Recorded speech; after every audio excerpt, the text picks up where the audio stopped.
බුදුවරු කොහොමද පැහැදිලි කරේ? අචින්තිතම්පි භවති චින්තිතම්පි විනස්සති. මේ ලෝකේ කවදාවත් හිතන දේ වෙන්නේ නැහැ.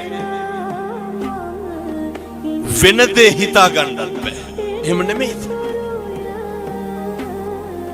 අපි නඩත්තු කරන අපේ ළඟම තියෙන වස්තුව මොකක්ද? අපේ ඇඟ, අපේ ශරීරය නේ. මේ කෙස් ටික වෙනස් වෙන්නේ නැද්ද? මම මේ කියන්නේ බාහිරයේ පැත්තකින් තියලා අපිට ඕන විදිහට ඕක තියාගන්න පුළුවන්.